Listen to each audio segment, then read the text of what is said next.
saya Ayu Wulandari pastinya masih dalam Festival Literasi Digital Jawa Barat 2023. Nah, kali ini sudah hadir bersama Ayu, ini ada Kang Aditya Sangga Putra selaku manajer media data dan juga pelayanan informasi. Kang Adit, apa kabar? Alhamdulillah baik, Mbak. Baik ya, kita akan berbicara nih mengenai Jabar Quick Response yang memang sudah 5 tahun berdiri dan menjadi satu unit yang selalu paling sibuk nampaknya ya melayani masyarakat Jawa Barat, mulai dari bencana alam, kemudian juga bantuan untuk lokasi terpencil hingga menangani berbagai kondisi atau kejadian yang menuntut kehadiran pemerintah Provinsi Jawa Barat nih.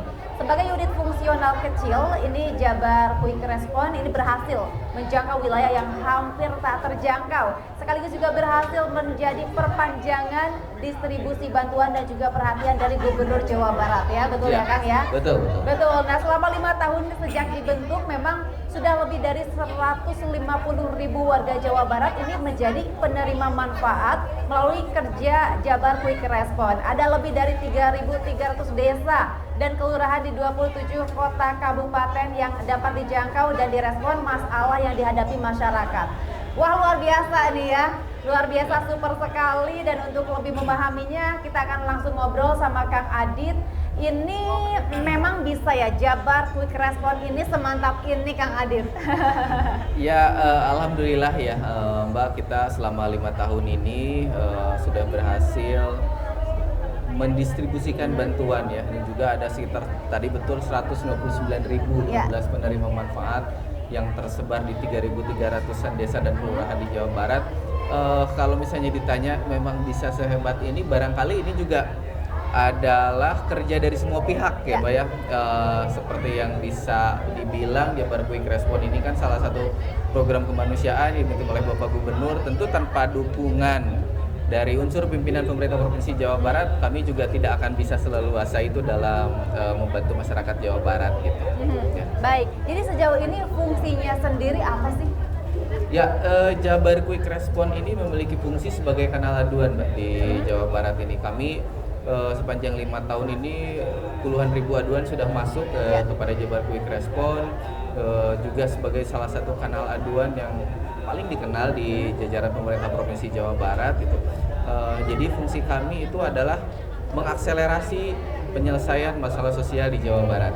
Oke, mengakselerasi penyelesaian masalah sosial di Jawa Barat. Terutama untuk yang bersifat darurat bagi warga-warga Jawa Barat yang memang memiliki keterbatasan gitu ya, baik secara ekonomi maupun sosial gitu. Oke, kemudian orang-orang yang tergabung dalam Jabar Quick Response ini siapa aja? Apakah para relawan, masyarakat umum begitu atau siapa saja?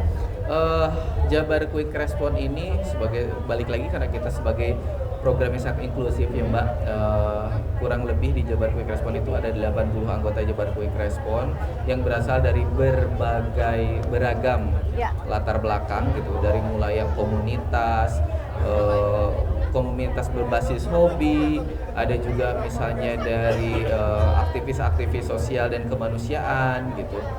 Jadi semuanya bergabung di dalam sebuah rumah yang namanya Jabar Quick Response gitu. Jadi sangat beragam sekali Mbak, dari mulai komunitas hobi, pegiat motor, aktivis lingkungan, aktivis kemanusiaan, semuanya ada di Jabar Quick Response. Oke, baik. Nah, yang sekarang banyak aduan ini mengenai apa nih kira-kira isunya? Ya, hampir 50% aduan dari Jabar Quick Response ini aduan kesehatan Mbak. Aduan kesehatan memang menjadi salah satu isu yang selama ini paling diadukan oleh masyarakat Jawa Barat. Iya. Kesehatan seperti apa nih? Apakah kejadian luar biasa mengenai DBD misalnya atau apa nih Kang? Oke, biasanya masyarakat itu membutuhkan bantuan terhadap akses pelayanan kesehatan, Mbak. Jadi memang kompleks sekali ya masalah kesehatan di Jawa Barat ini, terutama untuk masyarakat Jawa Barat yang tidak mampu gitu. Mereka biasanya mengadukan terkait dengan biaya pengobatan, akomodasi ke rumah sakit, segala macam, membutuhkan rumah singgah, bahkan hanya sekedar membutuhkan advokasi dan pendampingan di rumah sakit, karena banyak memang masyarakat ini yang mungkin tidak paham alur-alur bagaimana alur-alur administrasi, harus datang ke rumah sakit seperti apa, bagaimana menggunakan BPJS Kesehatan. Jadi selain kami menindaklanjuti aduan langsung dengan memberikan santunan atau bantuan, kami juga biasanya memberikan advokasi dan edukasi terhadap masyarakat, juga pendampingan sih. Baik, wah luar biasa ya. Jadi aduan kesehatan memang menjadi prioritas karena banyak sekali aduannya. Betul, ya? betul sekali, betul. Oke, baik. Nah, Kang, ada pengalaman menarik nggak mungkin ketika melakukan aksi sosial yang memang sangat berarti tentunya bagi masyarakat dan mengena juga bagi kita, ada kesan tersendiri misalnya dalam kegiatan bencana alam atau hal lainnya yang memang selama 5 tahun ini sudah dijalani? Banyak ya Mbak ya. Kalau misalnya harus memilih, sepertinya akan banyak sekali yang diceritakan. Tapi ketika kami berkunjung ke masyarakat gitu kan, harus melakukan penjangkauan, salah satu hal yang unik dari warga Jawa Barat sendiri, terutama di pelosok-pelosok Jawa Barat itu, mereka itu sangat-sangat welcome terhadap kami. Mereka sangat menyambut baik. Keramahan dari warga Jawa Barat yang berada di pelosok-pelosok Jabar, di Jabar Selatan segala macam, itu sangat-sangat menyentuh setiap hati dan sanubari anggota Jabar Quick Response gitu. Kami itu seringkali Mbak, ketika melakukan penjangkauan ke masyarakat, mengunjungi mereka, membantu mereka, entah kenapa banyak sekali warga masyarakat yang memberikan oleh-oleh Mbak. Udah pasti ya, itu buah tangannya. Buah tangan gitu sebagai bentuk kadede dari mereka gitu. Dan kami terus terang saja merasa tersanjung ya. Ada yang memberikan satu sisir pisang, ada juga yang memberikan singkong hasil tani gitu kan. Seperti karakter masyarakat Jawa Barat pada umumnya yang saling guyup, udunan, silih asa, silih asuh gitu. Itu tercermin ketika kami datang ke masyarakat gitu. Bagaimana masyarakat juga begitu antusias terhadap Jabar Quick Response dan juga sangat ingin mengetahui seperti apa sih Jabar Quick Response itu. Sehingga kadangkala ketika kami datang ke masyarakat itu, kami tidak hanya memberikan bantuan atau santunan saja, kami juga melakukan community development gitu. Kami memberikan pemahaman kepada masyarakat sekitar, pemerintah terkecil dari mulai RT, RW, kelurahan dan desa, untuk memberikan kesadaran bahwa masalah sosial di Jawa Barat itu sebetulnya tidak hanya kewajiban pemerintah saja untuk menyelesaikan. Betul. Tapi ada pihak-pihak lain dari komunitas-komunitas barangkali yang ada di wilayah tersebut, atau dari perusahaan-perusahaan yang memang dekat dengan wilayah terdampak, atau misalnya wilayah masyarakat yang memang banyak membutuhkan gitu. Jadi kami memberikan kesadaran itu kepada masyarakat gitu. Baik. Nah, Kang Adit kan tentunya telah melakukan penjangkauan ke berbagai daerah di Jawa Barat. Mungkin hampir seluruh daerah sudah dijangkau begitu ya. Dari sekian daerah yang memang menurut Kang Adit memerlukan penanganan lebih begitu ya, khususnya di bidang kesehatan, di daerah mana sih yang dikatakan memang akses kesehatannya belum baik, fasilitas kesehatannya juga, kira-kira yang menjadi sorotan daerah mana? Ya, masing-masing daerah itu punya permasalahan yang cukup unik dan berbeda-beda misalnya Mbak ya.